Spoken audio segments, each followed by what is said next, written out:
I didn't go live yet. Oh, jeez.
Welcome back, everyone, to another edition of Hurricanes Unfiltered Live, powered by Come On Now, the podcast.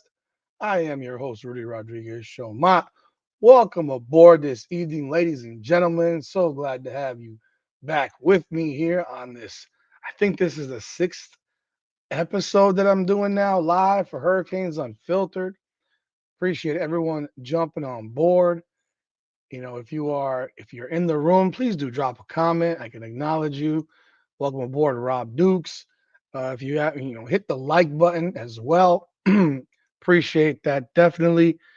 We'll be here for probably about 90 minutes or so. Before we jump on in, let me give a shout out to our sponsor of the show, Natalie Lopez, attorney at law.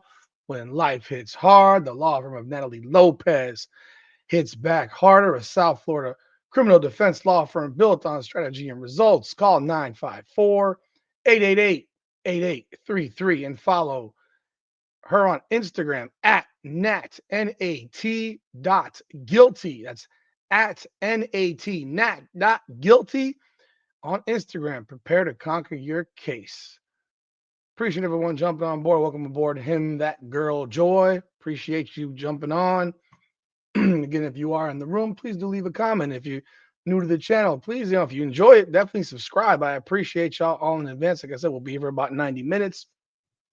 The main channel is Come On Now, the podcast.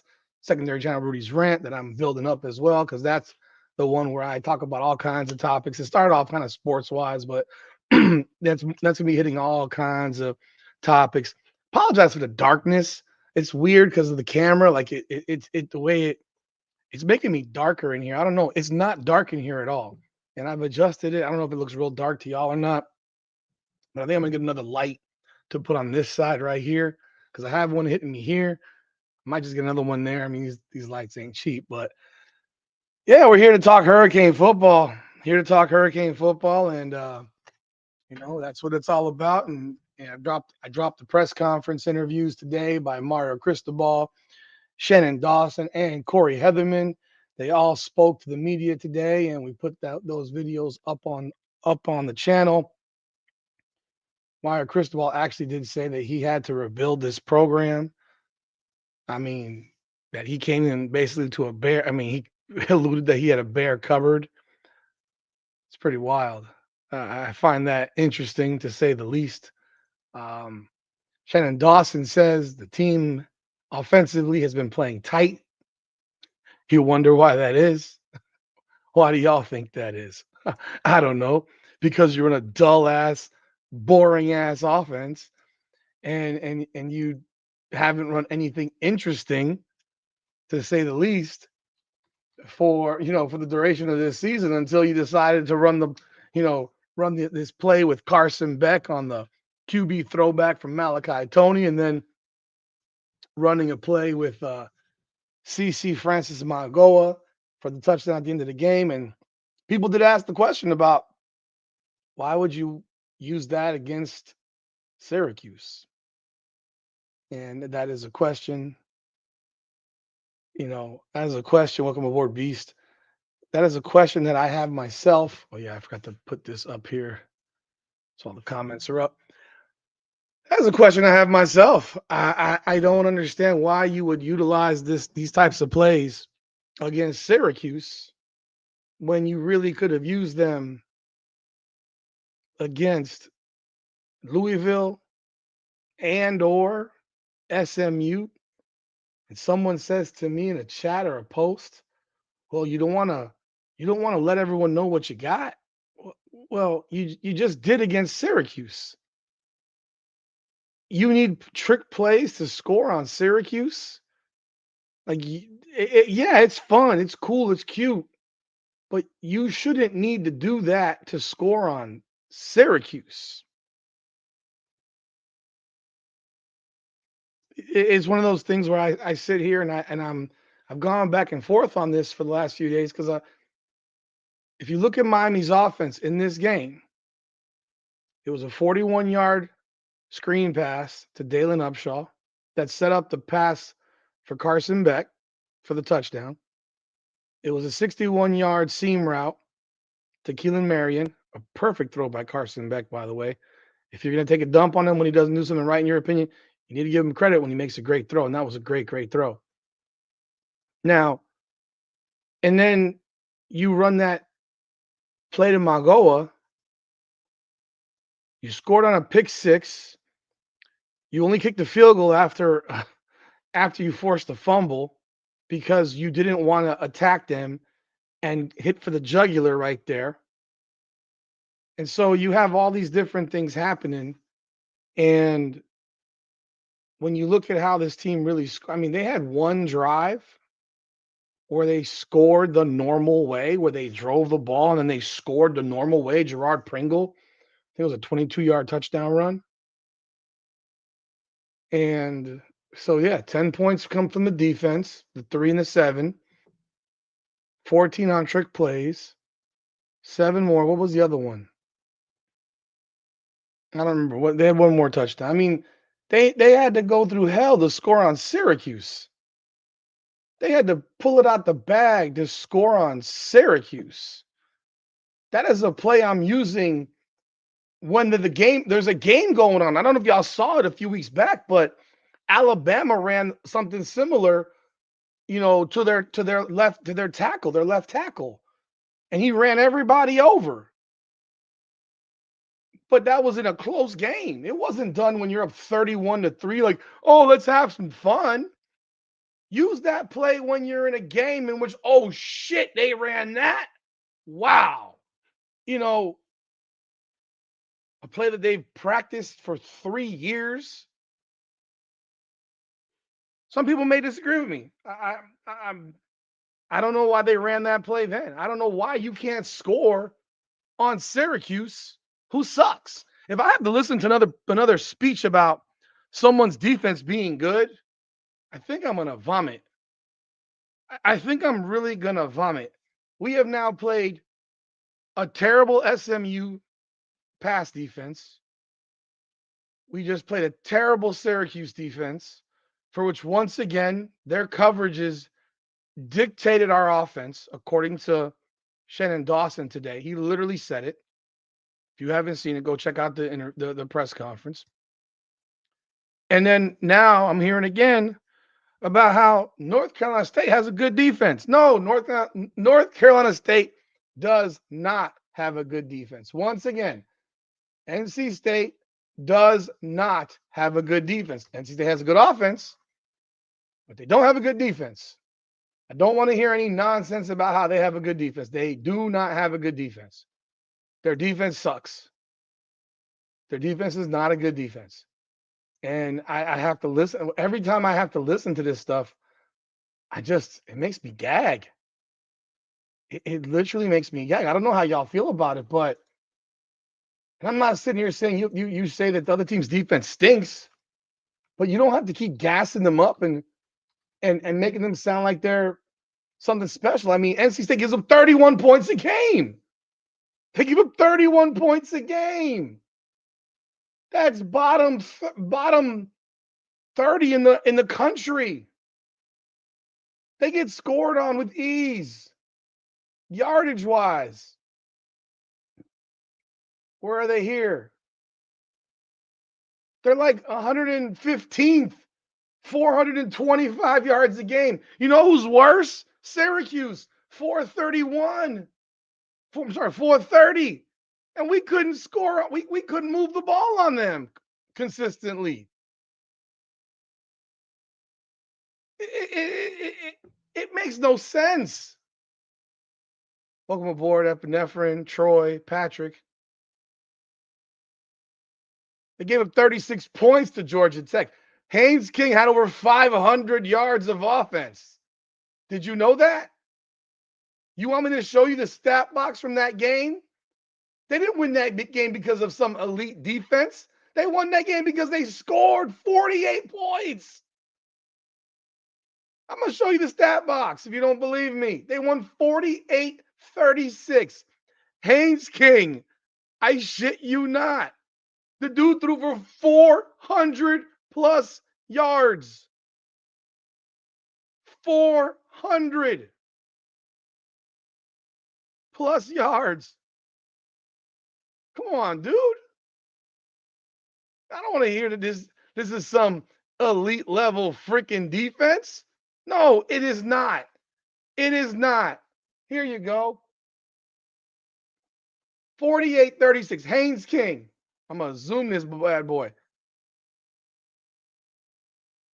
400 and let's just go right to the box. Let's go to the box score. Haynes King, 25 of 35 for 408 yards, 2 touchdowns and a pick. 20 carries for 103 yards and 2 touchdowns. He accounted for 511 yards of offense by himself. He's the whole team. CJ Bailey had a great game, 340, 2 touchdowns. Jaden Scott rushes for almost 200 yards. Numbers are numbers. Numbers are the numbers, man. Team stats. 30 first downs by Georgia Tech. 559 yards. And you're going to tell me that they got a good defense? No, they don't. Their defense stinks. And they were pretty clean except for one turnover, the one pick. And I didn't see the game, by the way. This was a shootout. This was a shootout. Let's look at the score. 7-0 NC State. 7-7, 14-7, 14-10, 17-14 Georgia Tech. 21-17, 24-17, 24-20, 31-20, 31-23, 38-23, 38-30, 41-30, 48-30, 46, 48-30. I mean, they had 500 plus. I mean, come on. Come on. And we're going to have some unreal, ridiculous excuse for why magically the Hurricanes don't get 400 yards of offense in this game somehow. Is that what we're going to do? We're going to make an excuse for why we don't have 400 yards of offense, why Carson Beck can't throw for 300 against this defense? And tell me again why he couldn't throw for 300 against Syracuse? Because you don't call plays downfield ever. You have a reason for everything. You punted your first 4 possessions against Syracuse. You punted your first 4 possessions against that trash-ass team. David, you got me, bro. You got me on this one. You've got me. We will somehow make this damn defense look like it's the 85 Bears. I mean, for real, beast. So yeah, I'm giving you data. There's data. Don't 559 yards of offense. They can score though. They can score, and we better not start off punting the ball 4 times. I've listened to now 3 separate people say, if it wasn't for this, then this could have been this. But it wasn't. And if I had titties, I'd be a woman. Like, what does this mean? I've heard Carson Beck say it. I've heard Shannon Dawson say it. I've heard Mario Cristobal say it. I've heard all 3 of these dudes say the first play of the game, and I don't even remember it, man. The first play, they had a pass to Malachi Tony, and they said, if the guy doesn't tip the ball, it's going for an 80-yard touchdown. Do y'all remember this? I don't know. Maybe you do. I don't remember this. I don't remember this. I don't remember it. I don't remember it. Maybe y'all remember it, but I've heard that 3 times now. JoJo Trader dropped the pass that would have been an easy first down. That hurt. But we had Gerard Pringle sitting on the bench until the second half. Once Gerard Pringle entered the game, the entire offense seemingly changed in the third quarter. You want to blame Carson Beck, beast? I mean, fine. The dude was 18 to 24. He's doing what they're allowing him to do. He's running the plays that they're being called. He's not going to audible out of them. He's not going to Cam Ward it and do his own thing. You know, he had a solid game. I mean, not a great game. A solid game. He didn't make any mistakes. 18 to 24, 247. 1 touchdown. He should have been 2, but that was the throwback to Maigoa. He didn't play. I mean, statistically, that was actually one of his not a bad game from QB. Quarterback rating was his 4th best quarterback rating of the season. And and yet when you call that seam route or you call that crossing route, both of them that went to Keelan Marion, they both hit big. But yet we would rather run the damn Dalen Upshaw play 1,000 times. Shannon Dawson said again, we ran that exact same play versus SMU. Didn't work. Well, it worked this time. Great. I'm happy it worked. He said Dalen Upshaw hit the hole hard. He said they gave a lot of credit to Drake. The Brockermeyer says he obliterated his block. He destroyed the guy on his block. Good. But again, if I have to rely on a wide receiver screen to go for 40 yards, what am I doing? Like, what are we not going to let a quarterback play quarterback ever? Is this going to be the offense for the duration of the season? That we're going to just run swing passes and shit and say, oh, well, they're playing back, so we're not going to ever attack them downfield. Now, maybe we have a change. I said it on Saturday. Gerard Pringle should start. I don't give a shit. Gerard Pringle should be starting. I don't want to see Jordan Lyle. I don't want to see Marty Brown. Gerard Pringle's starting. By the way, I've heard that Mark Fletcher's out for the season. They're not going to announce that, but I've heard he's out for the season. Take that for what it's worth. I've heard from a couple people that Mark Fletcher is probably out for the season because they're not announcing what his injury actually is. In typical Miami fashion. Typical fashion. But a couple people that I've talked to he's out for the year. More than likely. That is possibly something more than something more. Like if JoJo Trader doesn't drop that ball on that crosser, that play might go for 30, 40 yards. I don't know. He was on the move. Like he dropped the ball. Maybe that's why he ain't playing. Maybe that's why he hasn't played. Maybe they see him drop 3 passes a day in practice. I don't know. This dude's dropped passes. He's dropped passes. And I don't want to hear excuses about he has to get in the rhythm. What? Get in the rhythm. Catch the freaking ball. Catch the ball. It's your job. Literally your job. You get paid. Catch the ball. We got to stop talking about guys like they're not pros. Like these guys are pros. They get paid to play. You get paid to play. If you're getting paid to play, catch the goddamn ball. It ain't complicated. Because if that's an NFL player, you're losing your shit. Here, it's funny the amount of leeway that I've heard going JoJo Trader's way. And I'm not here to take a dump on him, but it's funny the amount of leeway he's being given to drop passes. It ain't being given the same way to other people. It ain't being given the same way to other people. Because my God, the amount of hate that Carson Beck gets, this guy's probably going to throw for 3,500 yards, probably 23 to 25 touchdowns. And if he doesn't throw any more picks, let me ask you a question. If he doesn't throw another pick this season, did he have a good year? If he finishes with 3,500 yards passing, 24 touchdowns and 9 picks, is that a good season or is that a shit season? I don't know. In the way that they run this offense and call these plays, I think that's pretty goddamn good. I mean, he ain't perfect. I don't expect him to be. No one on this team is perfect. Far from it. Starting with the head coach, next to the offensive coordinator. Definitely, those guys are sure as hell not perfect.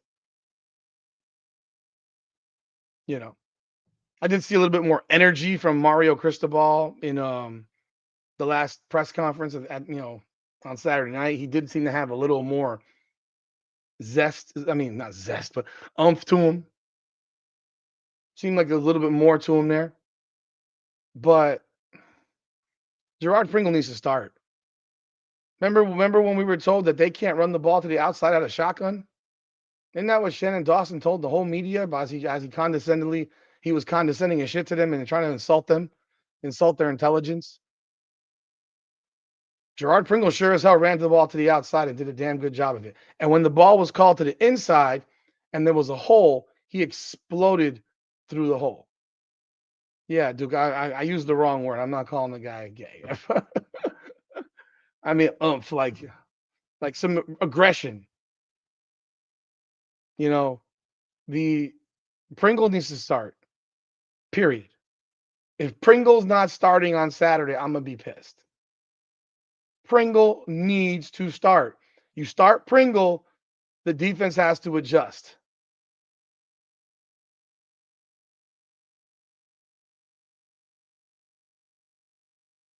Well, I disagree, Troy. He's terrible for a quarterback who's been in college.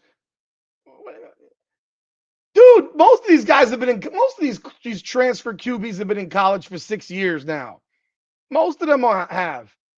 Most of these guys have been in college for 6 years now. Go look at Cade Klubnik.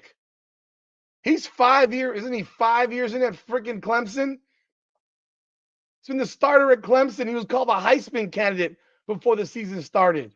He got, I mean, well, he's been there for 4. He's at least 4, but they're 4 and 5. But I mean, John Mateer, what year is John Mateer in at Oklahoma? Everybody's terrible then. I mean, because I don't find quarterback play in college to be good. I think Dante Moore sucks. I think Dante Moore sucks. He threw a nice ball against Iowa to save their game, but they were down 16-15 against Iowa. I think he's completely overhyped. Not any good. His best win this year is against Iowa. Best win for Oregon is Iowa.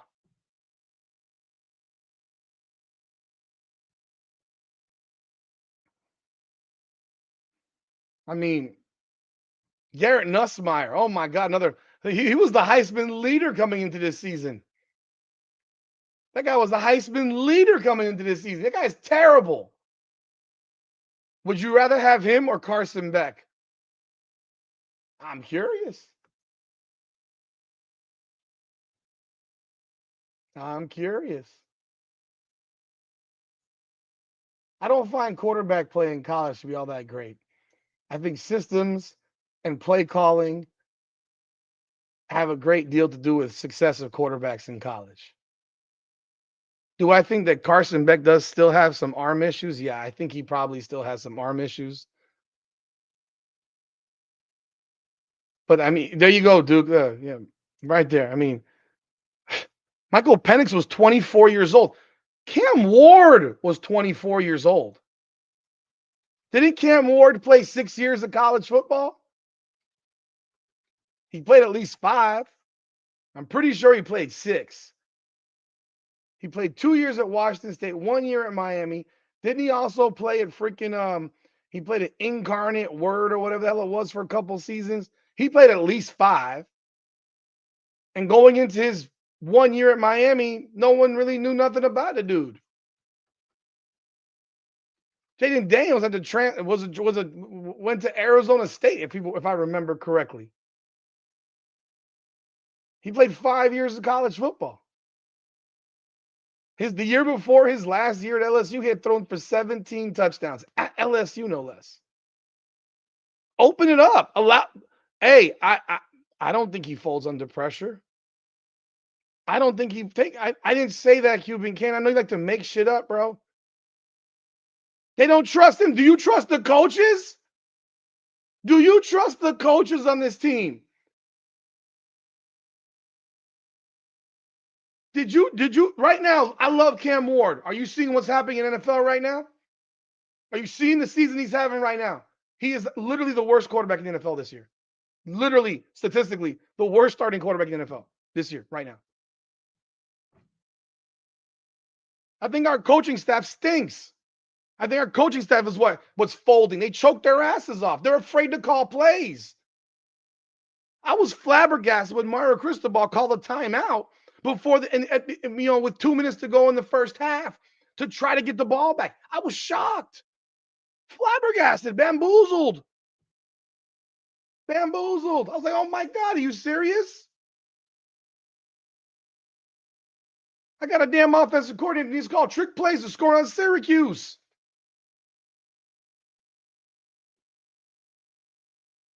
Thank you, David. I think Emory Williams will never play it down another meaningful down at Miami unless somebody gets hurt. Unless someone gets hurt, I don't think he'll play another meaningful down. I think he'll be in the transfer portal himself at the end of this season because he'll want to play somewhere. Welcome aboard, Jake.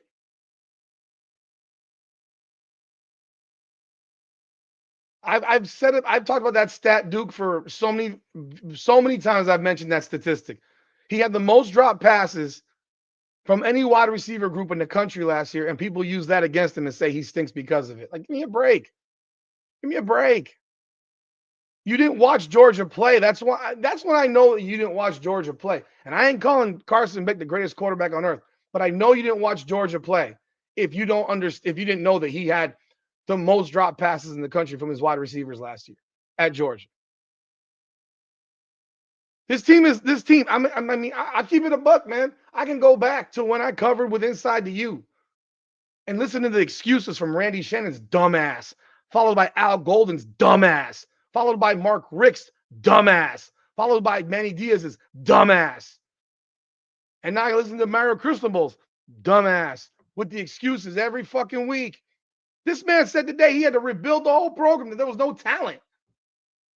Bro, this team has had the top 15 recruiting classes for 20 years straight and loses. Like he said that SMU had as much talent as Miami. Are you on drugs? Like, are you what? Give me that crack pipe, man. Give me that weed. Give me whatever it is that you just snorted up. Because you're not going to sit here and tell me that SMU has the same talent level as Miami. I don't want to hear it. That's ridiculous. They got to have an excuse for losing constantly. Am I confident in this team winning the last 3? No. But it's not because of the players. And it's damn sure not because of Carson Beck. It's because I don't know what the hell the coaches are going to do from week to week. I'm comfortable with Corey Heatherman. I'm very comfortable with Corey Heatherman, the defensive coordinator. They've not given up more than 24 points one game. 24 points is the most points given up all season. That was against Louisville. Like, I'm sorry, I don't count the SMU 26 as the most because that was overtime. Regulation, 24 points is the most points they've given up this season in a game. 24 points. Mario Cristobal is the reason we lost to SMU. He's the reason. That decision to call timeout that created the penalty that many people think shouldn't have been called a penalty, but was. He is the reason that penalty happened. It's his fault. But he comes out and says it's us. No, it was you. Your fault. You're the boss. I'll repeat this as I've said before. You got leaders and you got bosses. I did not, Jake. You want to clue me in there? You can put in the comment. Let me know what he said.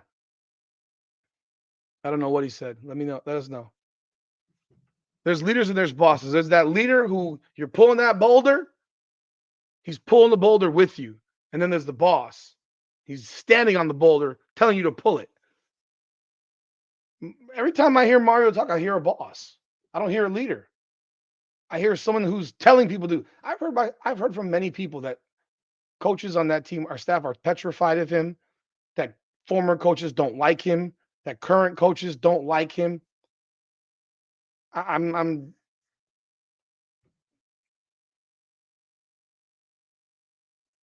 I did post the video about the QB situation. I did post that video about what are we going to do at quarterback next year, because I mean we do have to look at it. It's going to come up sooner as heck. It'll be coming up really quickly.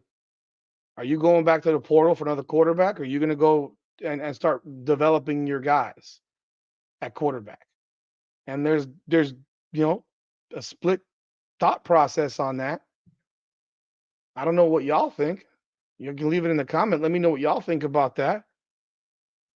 I think if you have the chance to get CJ Bailey, you get him. You get CJ Bailey. I don't think you play around with that. And I'm told that he's a done deal.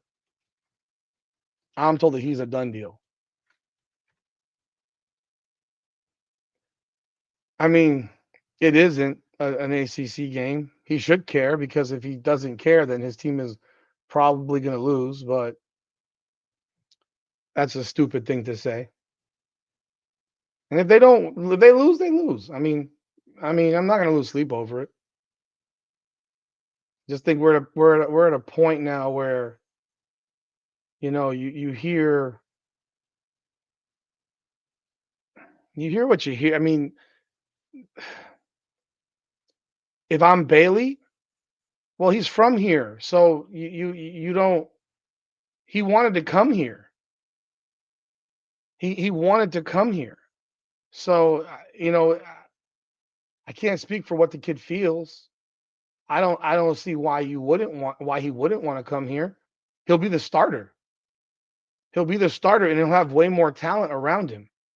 Look what he's doing at North Carolina State with the talent that he has around him right there. He's killing it. I mean, they're only 5-4, but this dude's having a monster season. He's having an absolutely monster season. So when you look at it from that perspective, I mean, this kid is balling. You give him a Malachi Tony. I think JoJo Trader stays in Miami if CJ Bailey comes here. I don't think he transfers out if CJ Bailey comes here. The Duke loss to UConn was ridiculous. I couldn't believe that. But I would absolutely want to come here if I'm CJ Bailey. I want to play with more talent.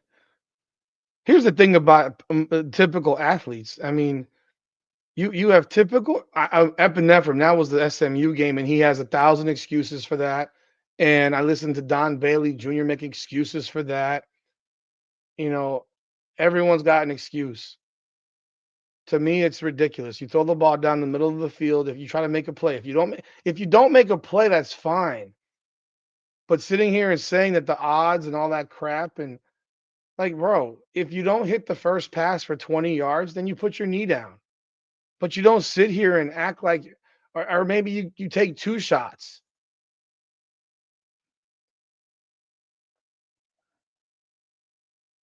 Well, he's a part of it, but I mean, there was the offensive line committed 9 penalties. They're a part of it too. The real reason for it was Mario Cristobal. It's interesting how Mike McDaniel gets all the blame for the Dolphins, but Mario Cristobal doesn't get all the blame for the Hurricanes. It's interesting. It's interesting, to say the least. But I'm sitting here and I'll tell you that, yeah, you take a shot, man. You take one or two shots down the middle of the field. If you don't get it, then you end the game. You put your knee, you go to overtime. What is the SEC ACC best win against the Power Four out of well yeah, obviously FSU's win over Bama is the best win probably based on what we're seeing now, and Miami over Notre Dame is the second best win. By the way, I want to hit on Notre Dame for a second, and I'm obviously not a Notre Dame fan, but I think that the commentary on Notre Dame's schedule is ridiculous. I think someone made a comment. There was a coach that made a comment. The Texas Tech coach made a comment about not playing in a conference, as if Notre Dame isn't playing a fucking heavy schedule. They played Miami to open on the road. They played Texas A&M, was ranked third in the country. They played Boise State, who was in the playoffs last year. They played NC State, who we played this week, who we're nervous about, and they beat them by 29 points. They played USC, who's number 17 in the country right now. They're going to play Pittsburgh at Pittsburgh this week. Yeah, their last two, Syracuse and Stanford, shit. But for a team that's not in the ACC, they got 1, 2, 3, 4, 5, 6 ACC games. But they've not played some dumpster fire schedule. Their schedule's not a dumpster fire. You know whose schedule's a dumpster fire right now? Oregon. Oregon's schedule is a dumpster fire, if you want to be honest. Look at their schedule. Their best win is against Iowa. People made a big deal about that Penn State game. Penn State ain't won a game since. I never thought Penn State was good to begin with. They don't walk around like Alabama going to play 2 Division IV schools. Like when people take shots at that shit, it really kind of irritates me because I don't like Notre Dame, but it's like, bro, when Miami was an independent, Miami's schedule was ridiculous every year. Remember when Notre Dame was playing Michigan also? Like they would play a loaded ass schedule. Like you're like Texas Tech. You're in the Big 12.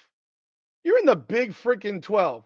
Who the hell is Texas Tech beating this year besides BYU, who's in conference? Let's look at their schedule. They played Arkansas Pine Bluff. They played Kent State. They played Oregon State. Those are their first 3 games. Pine Bluff is 3-6. They beat them 67-7. Kent State is, what is Kent State now? Kent State is, no, that's not. That's 3-6. They beat them 62-14. Oregon State is 2-8. Those are their 3 non-conference games.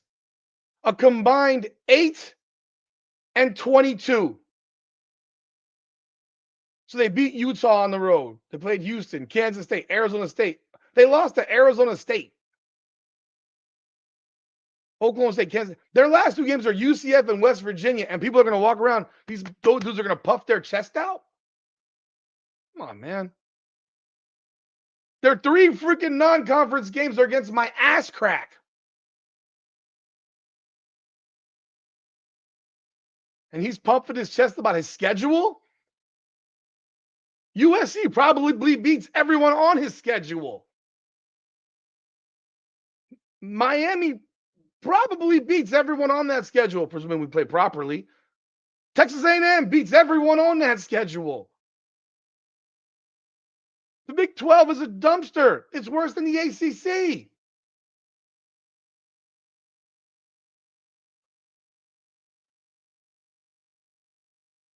Like him saying that crap, Lord have mercy. That was ridiculous. And BYU, BYU gets beat by 22 points and drops to 12. I hope to. Texas Tech has the most expensive roster I read yesterday or today. They have the most expensive roster. Yeah, Duke, SEC guys play their cupcakes in week 11. They play them in week 11. BYU schedule. Portland State, East Carolina. They played Stanford. They beat them 27-3. You want to compare scoreboard watch? We beat them 42-7. They beat Colorado. Struggled with Colorado, who sucks. 24-20 when I watched that game. Colorado damn near beat them in that game.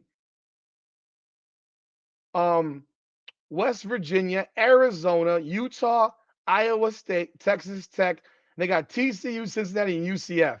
They got 2 ranked teams in their entire schedule. And they're 1-1.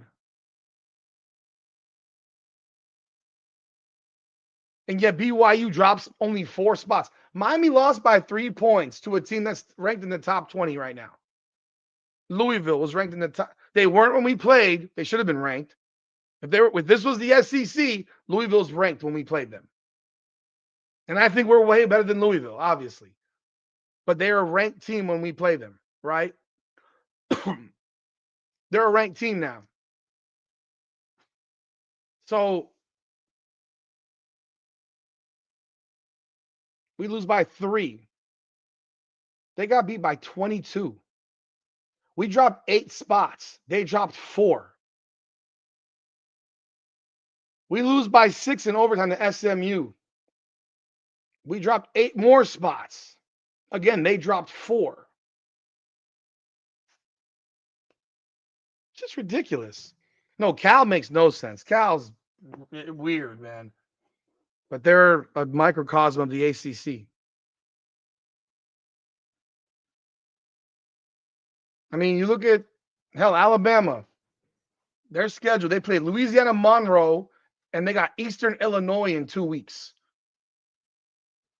That's their, and they had FSU and Wisconsin. Wisconsin stinks. These SEC teams are all, they play their fluffery in non-conference.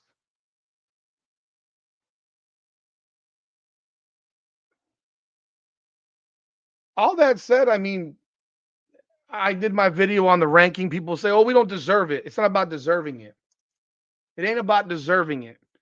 I don't care about deserving. I care about what the reality is. Deserving something, you don't deserve anything. You earn shit. You earn shit, right?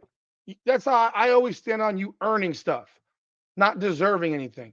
So when people cry about, oh, we deserve, they deserve it. Like the WNBA players think they deserve to get paid more money. Motherfuck, you don't.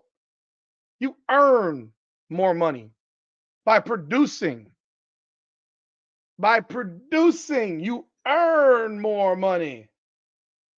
You don't deserve it. You don't deserve shit. You deserve what you're given. What you're given is what you deserve. But when you have a team that you beat, and I understand why Miami is so far apart from Notre Dame, because we lost 2 of the last 4 and they've won 7 straight. To be not 7 spots apart is utterly ridiculous. It's like everything that Miami did in the first 5 weeks has just been thrown in the trash can. And that's the thing that bothers me about the poll, for which I told y'all the AP poll matters, and they literally matched that shit up almost identically. They almost matched that shit up identically. By the way, if you haven't done so yet, please hit the like button on the video. I appreciate y'all being here tonight, and subscribe to the channel. Again, they matched that poll up almost identically because these people in the committee are a bunch of fucking idiots that don't know what they're doing. They stat box. They stat box watch. I mean, that's what they do. They don't watch these games. Like, ask yourself how many times, every time I hear about how great the SEC is, I ask people, how many SEC games have you actually seen? So they're great because they play each other. Well, you ranked the whole damn conference in the top 25 to start the season. They didn't have to play anybody, and you gave them a fucking boot. You gave them a fucking You gave them a ladder up on everybody else. They had 10 ranked teams to start the year in the top 25. Florida was one of them. South Carolina was one of them. But Louisville wasn't in the conversation. Virginia wasn't in the conversation. Were they? I don't remember. Who the hell was Clemson was for the ACC, which is a Dabo ranking. We all know that. It was not because they earned it. Louisville's nowhere to be found. Virginia's nowhere to be found. Georgia Tech is nowhere to be found. The only ranked teams in the ACC to start the year were SMU, Miami, and Clemson. Nobody else was ranked in the ACC in the top 25 to start the season. So Texas gets beat to start the year. They drop, then they get beat up by Florida. They drop out, but then they get to move back on in because they beat a couple of powder puffs in the SEC, or they beat some ranked SEC teams that are not that good. Tennessee's been ranked all season. I mean, they're 24 to start the year. And right now, I think they're ranked 23rd or 24, something like that, with 3 losses. You got all these ranked teams in the SEC. It's like, just give them the damn booster seat, bro. Shit's ridiculous. So, yeah, when I see BYU drop to 12, I said it on on Saturday night. I said it on a Saturday night when I did the impromptu live. I said, yo, they're going to jump up. Miami's going to jump up at least to 16. At least to 16. Could be 15, could be 14. We'll find out tomorrow in the CFP. AP, the coaches poll, 16. And somehow Utah, who didn't play, jumped 4 spots and go ahead of us on the coaches poll. I mean, how? How? Like, come on. Come on. Now, this weekend's huge. By the way, Vanderbilt barely gets by Auburn, who just fired their coach, and they move up. They move up.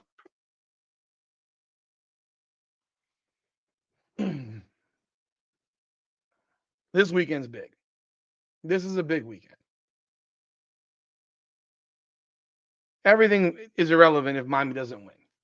Miami has to win. Miami has to win. It's that simple. We all know this. This isn't any secret. We all know Miami has to win. It's very simple. At the same time, at the very least, we need Texas and Oklahoma to lose to Alabama, to Georgia and Alabama.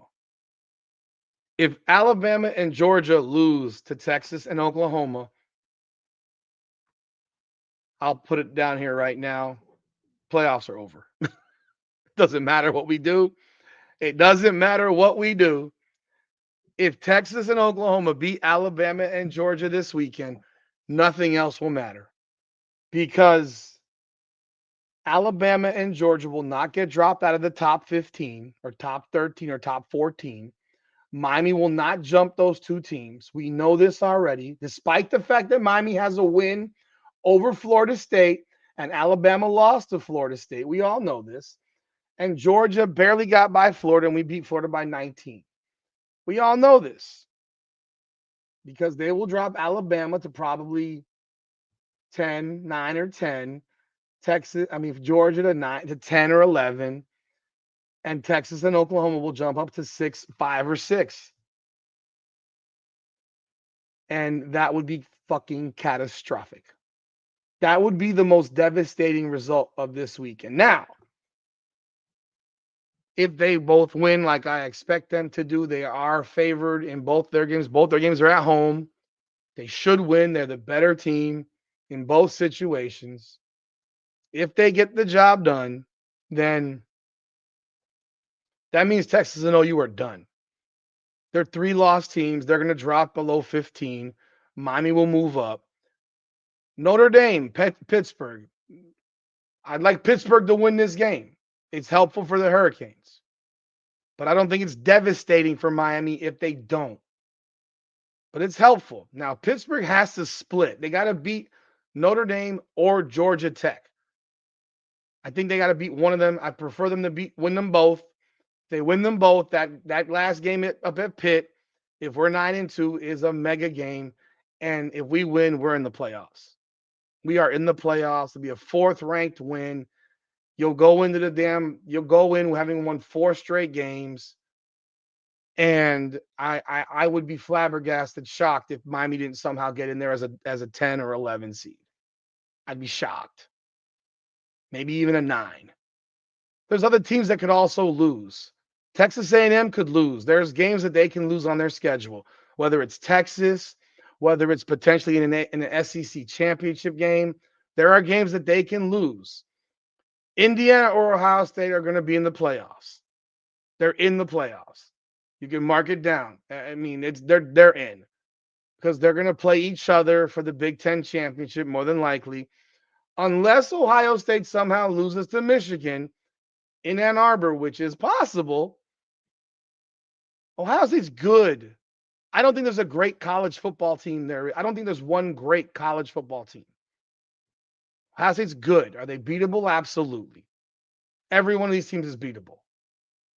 Every single one. They all have their warts. Texas Tech could end up losing in the Big 12 championship game. What happens to them if that happens? Don't even know who the heck they'll be playing because BYU could lose to Cincinnati. Because they play Cincinnati, I believe it's next in 2 weeks. They could lose to TCU. I have no idea. These teams are all losing left and right. So, but I do believe, and I feel very confident in that opinion, that if Miami wins out and Pittsburgh's 9-2, that Miami beats them. If Miami beats them, Miami's in the playoffs. But if Pittsburgh loses and is 7-4, you just got to win, and it's going to be tough. Pittsburgh's going to be tough at home. It's going to be cold. But maybe if they've lost back-to-back games to Georgia Tech and Notre Dame, maybe, or they've beaten Georgia Tech but lost Notre Dame, maybe they're not feeling as high and mighty as they were. And their defense also gives up a lot of points. Again, another team that's defensively not very good. Defensively not very good. My God, where is Cam Ward when we need him, man? I mean, good grief, we need Cam Ward. This is the time where we need Cam Ward for real, because Cam Ward, my God, with this defense, we would be playing for a national championship. With this defense, with Cam Ward, we would be playing for a national championship. There's no doubt about it in my mind. We'd be playing for a national championship. But it is a big weekend of football, and there's a lot of opportunity out there. There's no reason to put your head down, get sad. Miami got to take care of business on Saturday. The game is at 3:30. You're playing your final regular season game at home. Go out and support these guys, man. You don't have to like Mario Cristobal. I can't stand watching this man coach. I hate watching him coach. And I want the guys to win, man. I want these dudes to win. I want them to win for a number of reasons. Like, I want to win 11 games. At the very least, I want to win 4 in a row and win a bowl game. We haven't won 11 games since I was goddamn just out of college.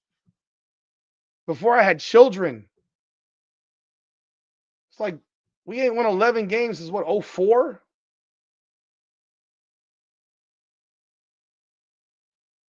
Cam Ward, oh, for sure. Cam Ward would have been the Heisman this year with this defense. Jesus Christ. I know you want to troll Cuban Kane. I get it. You want to do the trolling thing. I never said that, but hey. I guarantee you there's a lot of teams that are in front of us that would take Carson Beck over their quarterback that they got right now. There's a lot of them that would. There's a lot that would happily take him. But, they're also coached by better coaches.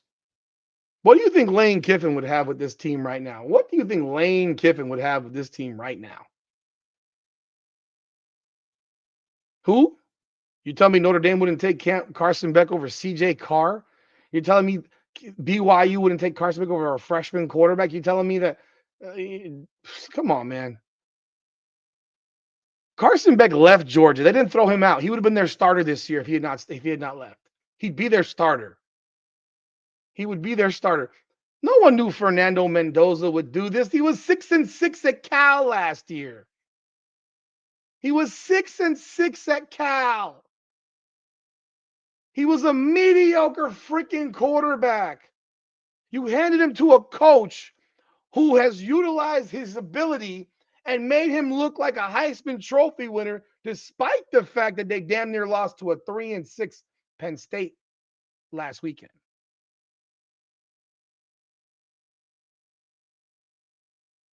Like, we can jump up and down about Fernando Mendoza. Homeboy damn near lost to Penn State.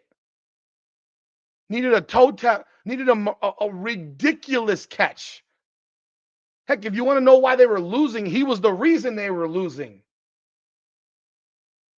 He was the reason they were losing that game. I think there's a culture problem. I think there's an issue with coaches. I think there's a dislike issue within that locker room. I think there's coaches that don't care for each other. There's issues with coaching where they're not on the same page. I think Shannon Dawson will be gone at the end of this year, no matter what. No matter what. Because his career is being driven into the ground. We criticize him, but do we really know who's really calling the plays? You tell me an air raid type of guy is calling the bullshit that he calls every game? This is part of a game plan that's been put in place by the guy in charge. Like if I gave you how many of y'all watch women's basketball?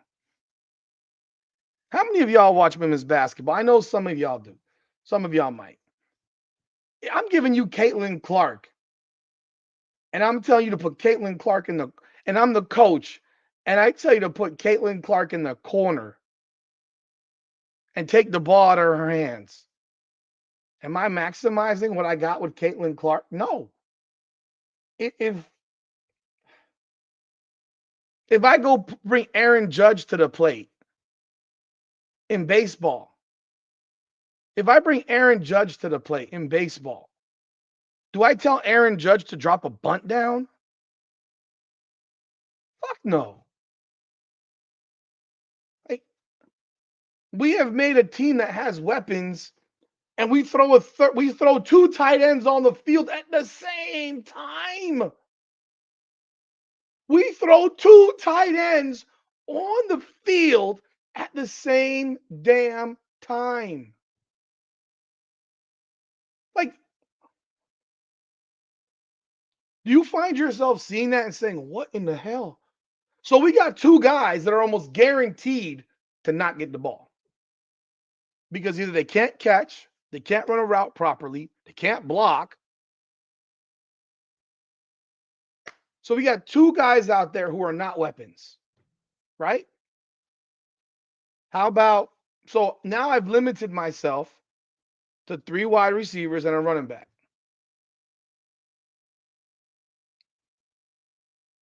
Actually, I'm sorry, 2 wide receivers and a running back. 2 wide receivers and a running back. So that's 2, 4, 5. Yeah. So now I got 2 tight ends out there, but I got 2 wide receivers and a running back.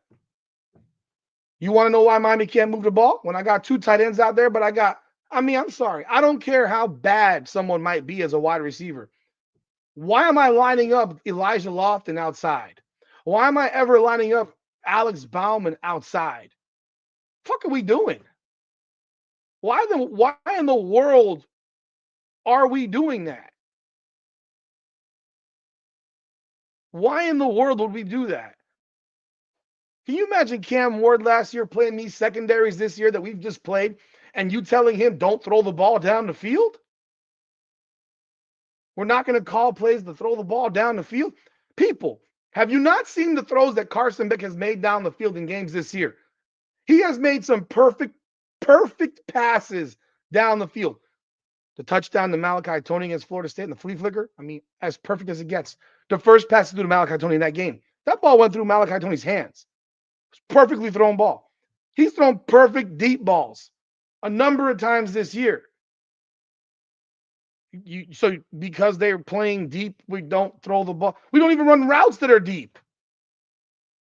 We don't even run routes that create space. So let's say I throw this, I throw the guy on the edge out here. I throw the guy on the edge out here, or I take the slot guy and I have him going out and up. And I bring the outside receiver and I do a crosser with him. I've now stretched these motherfuckers way outside, way out, and I got the middle of the field wide open.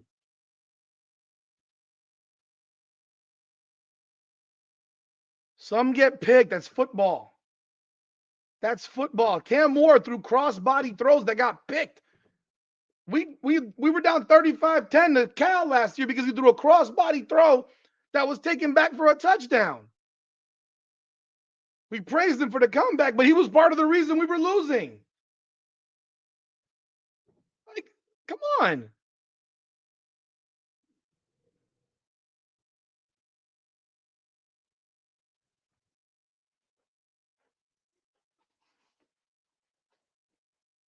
Lenoris Sellers is a quarterback that people are talking about coming to Miami.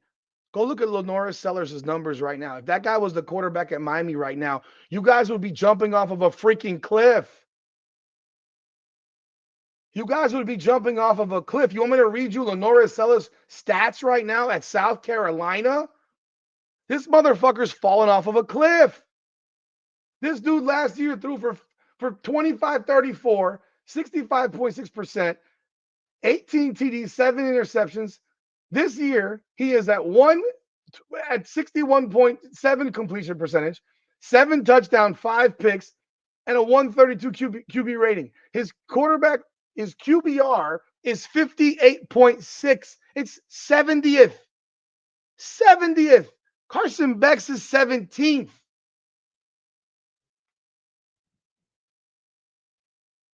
Like, come on. But this guy is people talking about him coming here. Last year he rushed for 674 yards. This year he's rushed for 158, 1.4 yards per carry. I mean, that might as well be Carson Beck as a running back. You want to go bring him down here? There are people that want him down here. There are people that want him down here. You need coaches to coach, man. It ain't rocket science. It ain't rocket science to call plays to get guys open that are skilled like this. No, you want to throw tight ends out there. You want to put these tight ends out there and hope that the tight ends can get the job done. I mean, hey, you do it. Go ahead. You see what's happened. We've watched it now for 9 games. We've watched it for 9 games. I mean, I hope that kid Bauman's okay, but I ain't losing sleep if he doesn't play this weekend. I hope he's okay, but I am not losing 1 ounce of sleep if he doesn't play this weekend. Don't know if he's really injured or whatever. I don't know. I'm sure we'll find out Friday because we never find out about real injuries until the day before the game. I think we're missing CJ Daniels right now. It's tough. I hope he can play this weekend. I doubt he will, but I hope he can. Keelan Marin's given a crosser. He takes it for freaking 30 yards. He gives a seam. He goes for 61 yards. Like these plays have been there available all season long. We just haven't run them.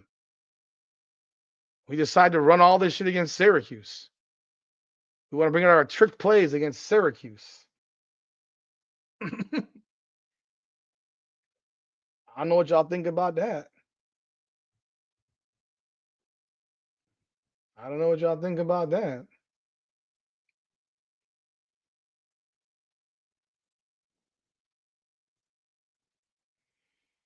Hmm. Let's see what else. I'm not going to get into the ACC dynamic right now because the odds of the Hurricanes making the ACC championship are very, very slim. You would need like 50,000 things to go the right way. I mean, they need like there's like 5 things and they need 4 of the 5 way. Probably dig into that next week, presuming that we win. because that's when it might start to matter. And that's when I'll look at it because I'm not gonna really bother with that tonight because there's still a lot of stuff that has to happen. And yeah, now I ain't going down that rabbit hole right now.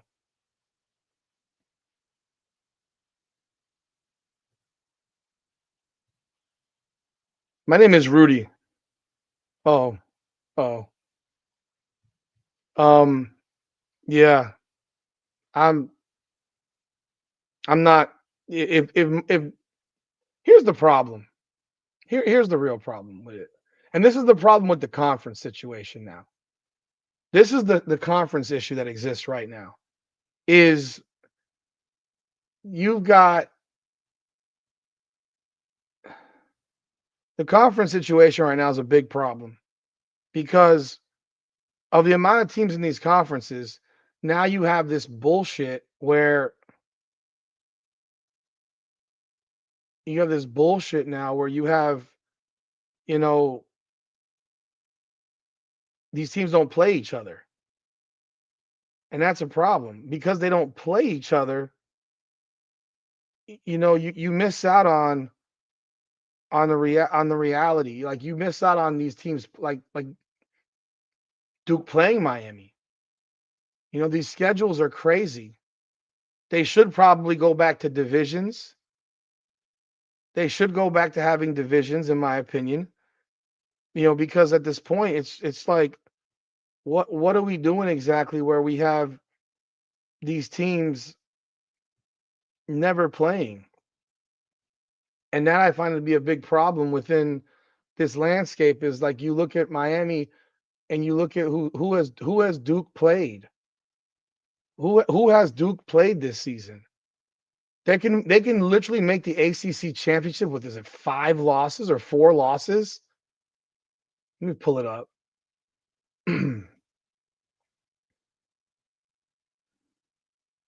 Duke schedule. They're 5-4. They beat Elon, they lost to Illinois, they lost to Tulane. They beat NC State, I don't know how. They beat Syracuse, Cal, lost to Georgia Tech. They beat Clemson. They lost to UConn.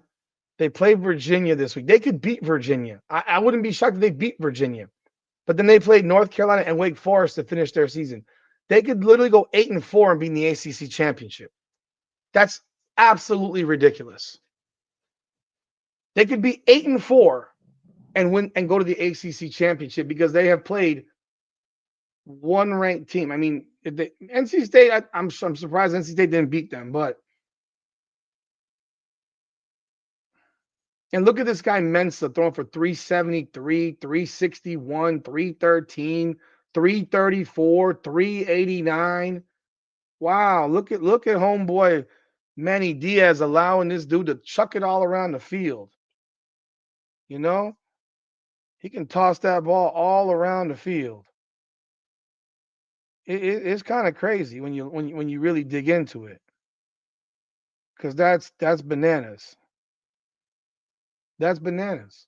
And they could actually go to the ACC championship at 8-4.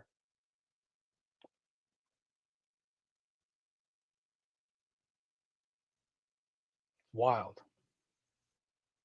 It's wild. I really don't care about the ACC championship, to be honest. I don't care about it. It doesn't mean a damn thing to me. Damn thing to me. I need Miami to win 4 games in a row.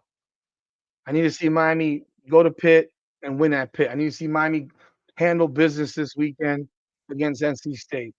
That's what we need to see. That's what we need to see. That's what I want to see, and that's going to be what will be I mean, all the other crap doesn't matter.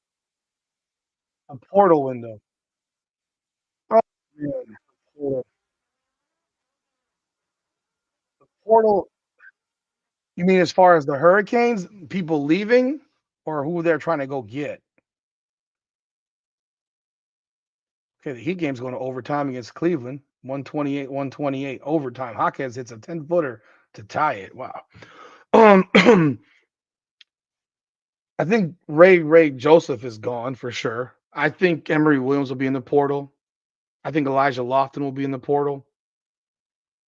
Those are guys off the rip that I believe will be in the portal. I think Jordan Lyle will hit the portal. Well, isn't it right after or right during the playoffs, which is absolutely fucking stupid. Let me look at the date.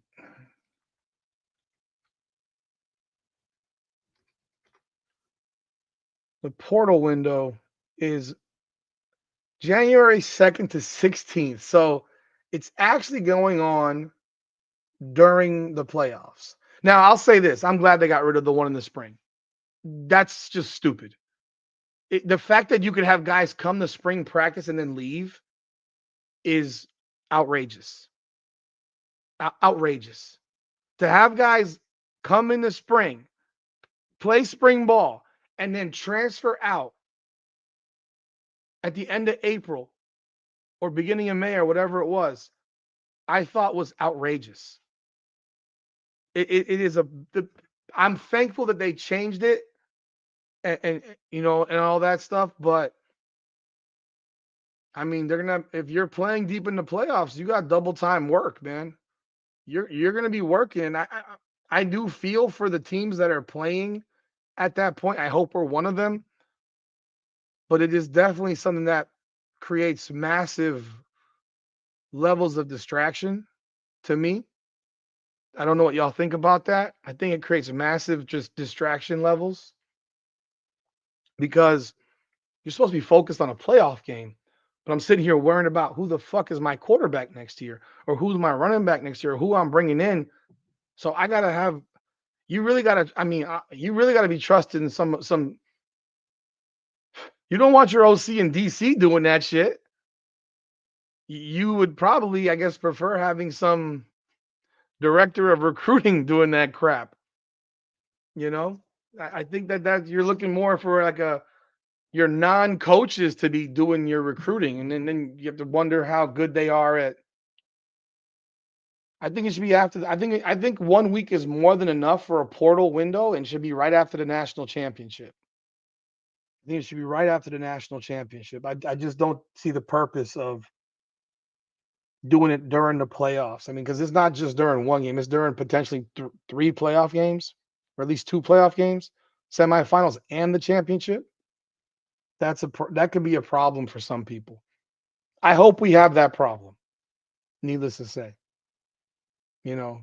But I'm glad they got rid of the spring portal window because that was just downright ridiculous. That you could go to a school and then go to spring ball and then leave. And just fucking stupid. Just absolutely stupid to me. I do think Miami's gonna have a bunch of guys leaving. I think they're gonna have a bunch of guys leaving. You know, those are just the names off the top of my head. Emery Williams is gonna be out of here, I'm sure. I'm sure Jordan Lyle's gonna be out of here. I'm sure Ray Joseph will be out of here. You know, just looking at some other names here. Don't be shocked if some of these receivers leave. I mean, my biggest concern with Joshua Moore is not playing him, and he hits the portal. Just being real. Joshua Moore concerns me because I think you having that big target, that 6'4", 215, 220-pound wide receiver, you don't want him to leave. You definitely don't want him to leave. There's other guys that maybe you don't care as much about. I don't want JoJo Trader to leave, but they have created a situation where if CJ Belly ain't coming down here, I don't know. You know, looking at the rest of these guys, I mean, those are the big name, the bigger names to me. Um, Defensively, I mean, the defense. Looking at the guys on defense, I don't think a lot of defensive players are going to leave because we have a pretty. I don't think we're going to lose a lot of defensive players. Yeah, I don't think we lose a bunch of defensive players because we have a lot of. There's a bunch of older guys in this defense as well. I mean, you're not going to lose Frederic. You're not going to lose Poiser. You're not going to lose Bryce Fitzgerald. You're not losing those. You're not losing them. You're not losing Xavier Lucas. The secondary, you're not losing Damari Brown. The secondary should be nasty. The secondary should be absolutely nasty. Justin Scott, I mean, he's been looking good. He played a lot last game. He was everywhere last game. That guy was all over the field. He played well against Syracuse. I'd be surprised if he took off because he's playing well. I mean, we already know that Ruben Baines is going to turn pro. We know that Akeem Mesdor is going to be turning pro. So those guys are gone just because they're David Blay is a senior. I don't know if he has any eligibility left after this season or not. Wesley Basaint's a senior. Mo Toure is gone. He's a senior. So I don't know. We're gonna lose Keontae Scott, obviously. He's a senior. We're gonna lose Jacoby Thomas. He's a senior. So we're gonna lose guys, but I don't know that we're gonna lose a lot. I think we need linebackers. We definitely need some linebackers. That I agree with you. We need some linebackers because long are the days that we had a 6'3", 240-pound monster deep middle linebacker. Like there was a time where the Miami Hurricanes produced middle linebackers like you drink water. Like you can go down the list of guys that we had going back into the 80s. Those middle linebackers were crazy good. We haven't had a dominant middle linebacker since I would say Vilma. Maybe someone can think of somebody else, but I don't think that we've had a dominant linebacker since and I don't think we've had a dominant middle linebacker since Vilma. Like we may have had some decent ones, but nothing like you go back to the 80s, you go back to the George Myra, you go back to then Bernard Clark, Maurice Crump. I don't think Denzel Perriman was a dominant linebacker. I think he was a good linebacker. I wouldn't put Perriman nowhere near the Vilma level, not in college. I mean, I remember Perriman was 5'11". He was 5'11". He wasn't I mean, I'm talking about 6'3", 6'2", 6'3", 6'4", 230, 240, just truck, you know, or just a guy who, I mean, yeah, he hit people, but I don't think he was a dominant linebacker. You know, if you go back to those days where they were, you went from George Myra to Bernard Clark to Maurice Crum to Michael Barrow, you know, Ray Lewis, and then it's just like one after the other after the other after the other, and it was nonstop. It was just like a rotation of guys. Like if any of you guys are late '80s, early '90s guys, like think about the fact that we had Michael Barrow, Darren Smith, and Jesse Armstead playing linebacker at the same damn time. I mean, what the like what? You know, what? Like, think about that type. Like, who the heck is the other linebacker besides Wesley Basaint? Mo Toure. Mo Toure is a transfer. We've had him for a season. This is the only year he'll be here. Yeah, James Williams could have been if he would switch positions. Yeah, I agree. He could have been, but yeah, could have been. There's Mo Toure. I think is good. I don't think he's great. I like his attitude, but I don't think he's great. There's a reason he went to Rutgers. I think people forget. Like, there's a reason guys go to certain schools for 4 years. For 3 years. I mean, there's a reason. Like think about the guys that like Zachariah Poiser. He didn't go to Jacksonville State for 3 seasons before transferring. He went to Jacksonville State for 1 season, and then he got the hell out when he dominated. You know, so can't blame any wide receiver for no. It's hard to blame somebody when you're not throwing the ball. When you're not throwing the ball, like who the hell decides I want to play wide receiver so I can run a swing pass? I want to play wide receiver so I can run a screen. People play wide receiver because first of all they're pretty boys typically. They're typically pretty boys. They're diva-ish, and they want to show off. You don't show off running screens. You show off going deep. Am I wrong? You show off mossing motherfuckers. Like that's how you show off, right? Am I wrong? Am I wrong? Correct me if I'm wrong. Like I know why. I know why dude left. I know why freaking Isaiah Horton left.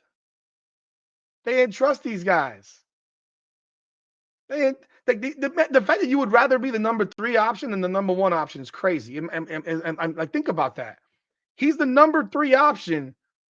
Number 3 option for Alabama. He would be our number 1 outside threat. And all because they didn't trust that these guys would develop him, even though he had developed in this program, but they didn't trust him. They didn't trust his coaching staff. And now you look back and you say, well, looks like they were right. Because he'd be running pass patterns for the hell of doing it. He'd be running pass patterns to just run back to the huddle. He'd be running passes just to run back to the huddle.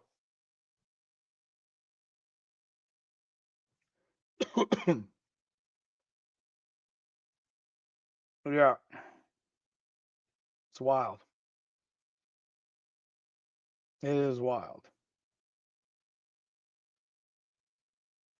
Some wild stuff, man.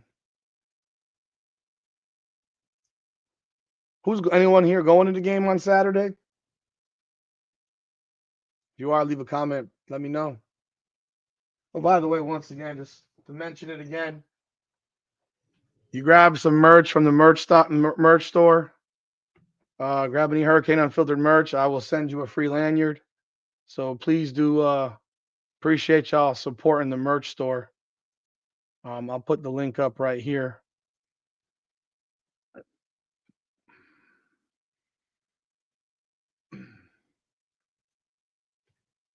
You can also get to the merch store by going directly into you can also go right to the merch store and go in directly into hurricanesunfiltered.com and click on the merch store. And also I do have a Discord channel. I'm not on it a lot, just being honest. But if you want to jump on board the Discord channel, we do have a group of people that do like to converse on there and have a good time. So this is the link for the Discord channel. Feel free to join. We do have a Hurricanes Unfiltered section. The more people we get, the more likely I'll jump on there and shoot the shit with y'all as well. But that's all I got for tonight, man. Not going to any more games. My heart still hurts from Louisville. Oh, I don't mean I mean this weekend. Are you going to Pittsburgh? No, I would honestly, I gotta think about that because I mean I don't have plans on going to it, but shit, if they're 9-2, if they're both 9-2, I might. I can't say I won't. I might consider it. I might just because no, it's Thanksgiving, right? Oh, I can't go. I can't right now. I don't even know if these flights are even going to take off right now. Like that's the biggest fear with this travel is you don't even know these flights are going to take off. You have no idea right now what's happening with airlines and cancellations and all that stuff. It is a hot mess out there right now across the country with the airlines. So, I have no idea what's happening with the airlines and if there's going to be, flights taking off or being canceled. So that would be really, really shitty if you got plane tickets and then they cancel your flights to Pittsburgh. That would absolutely suck. And then yeah, that would suck. That would absolutely. By the way, reminder: I am doing the live again this Saturday. I'll be at the stadium, so I'll be doing the same live I did. I don't know if any of y'all were on it. If you were on it, again, I can't zoom in the camera. It's on my iPad, but I'll provide the commentary and I'll give you the video from the box. And check it out. Jump on board. We'll be starting off at 3:30, of course. That's when the game starts. And after the game ends, we jump over to the press conference. And yeah, hopefully we're talking about a win. And if we, after I get home, then I'll be doing a live on BKFC and UFC. So if you're interested in those sports as well, please do jump on board. But that's all I got for tonight, people. I appreciate y'all jumping on board. If you haven't done so yet, please leave a like, hit the like button, and of course, subscribe to the channel. That's all for this evening. I'm your boy, Rudy Rodriguez Showmont. This is Hurricanes Unfiltered, powered by Come On Now, the podcast. Come on now.